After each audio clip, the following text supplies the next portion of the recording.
ओशो कहते हैं कि पुरुष और स्त्री का संबंध कोई सतही आकर्षण नहीं है, बल्कि यह अस्तित्व का सबसे गहरा नृत्य है। और जब एक पुरुष अपनी आदतों में ऐसे गुण पैदा कर लेता है जो स्त्री के भीतर के हृदय को छू ले, तो वही स्त्री को दीवाना बना देता है। अक्सर लोग सोचते हैं कि स्त्री केवल रूप, धन या शक्ति की ओर आकर्षित होती है, लेकिन ओशो समझाते हैं कि असली आकर्षण पुरुष के व्यवहार, उसकी आदतों और उसकी ऊर्जा में छिपा होता है। एक स्त्री तब पिघलती है जब पुरुष केवल बाहरी तौर पर मजबूत ना होकर भीतर से सजग, प्रेमपूर्ण, धैर्यवान और गहराई से जीने वाला होता है। ओशो के अनुसार पहली आदत जो किसी स्त्री को दीवाना बनाती है वह है पुरुष का आत्मविश्वास। आत्मविश्वास का मतलब अहंकार नहीं होता, बल्कि यह अपने अस्तित्व की जड़ों को पहचानना होता है। जब पुरुष बिना किसी दिखावे के, बिना किसी झूठे आवरण के अपने व्यक्तित्व को स्वीकार करता है, तो स्त्री को उसमें स्थिरता दिखाई देती है। स्त्री को ऐसा पुरुष आकर्षित करता है जो किसी भी परिस्थिति में टूटे नहीं, जो जीवन के उतार चढ़ाव में भी सहज बना रहे। दूसरी आदत है सुनने की कला। ओशो कहते हैं कि ज्यादातर पुरुष सुनना नहीं जानते, वे केवल जवाब देने की तैयारी करते रहते हैं। लेकिन जो पुरुष स्त्री को गहराई से सुनता है, जाते उसके शब्दों के पीछे की भावनाओं को समझने की कोशिश करता है, वही स्त्री के भीतर जगह बना लेता है।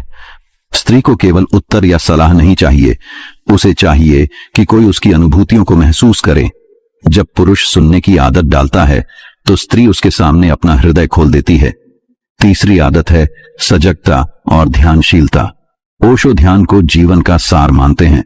वे कहते हैं कि जो पुरुष अपने हर कर्म में जागरूक है, चाहे वह खाना खा रहा हो, चल रहा हो या किसी से बात कर रहा हो, उसकी यह ऊर्जा स्त्री के लिए चुंबकीय हो जाती है।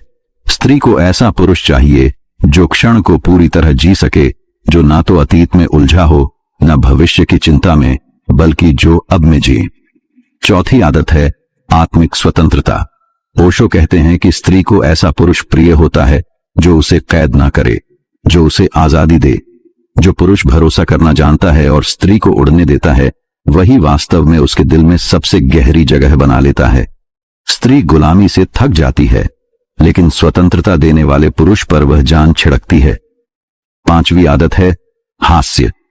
ओशो खुद जीवन में हंसी को बहुत महत्व देते हैं।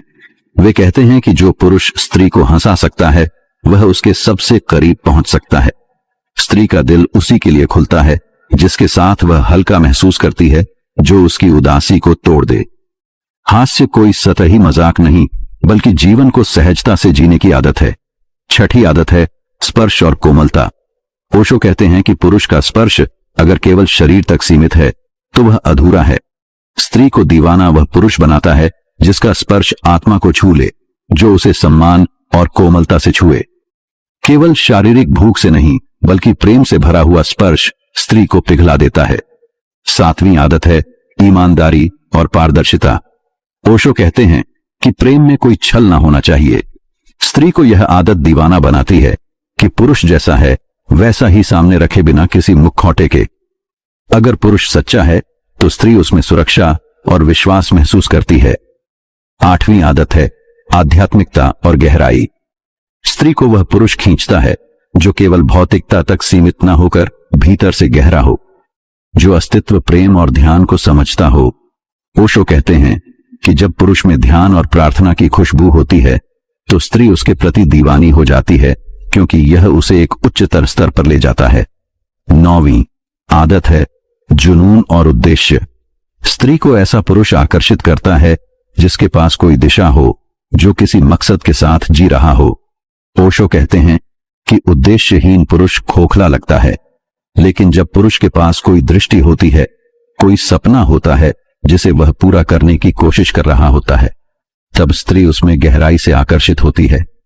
10वीं आदत है सम्मान देना। ओशो बार बार कहते हैं कि स्त्री को देवी की तरह देखो। जो पुरुष स्त्री का सम्मान करता है, उसकी स्वतंत्रता, उसकी इच्छाओं और उसकी आत्मा का आदर करता है, वही स्त्री को सच्चे अर्थों में जीत लेता है।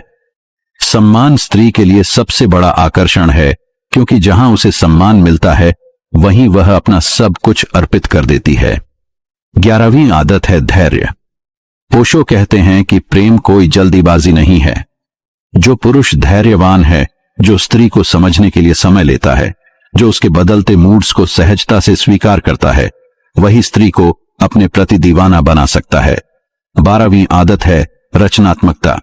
स्त्री को ऐसा पुरुष आकर्षित करता है जिसके भीतर सृजनशीलता है, चाहे वह कला में हो, संगीत में हो, लेखन में हो या जीवन जीने के तरीके में। ओशो कहते हैं कि जीवन में रंग भरने वाला पुरुष स्त्री के लिए अनूठा होता है। 13वीं आदत है उदारता। केवल पैसे से नहीं बल्कि दिल से। स्त्री को ऐसा पुरुष पसंद है जो साझा करना जानता है, जो देने में आनंद लेता है। जब पुरुष में देने की आदत होती है तो स्त्री को लगता है कि वह सुरक्षित है। जो 14वीं आदत है शांति और संयम।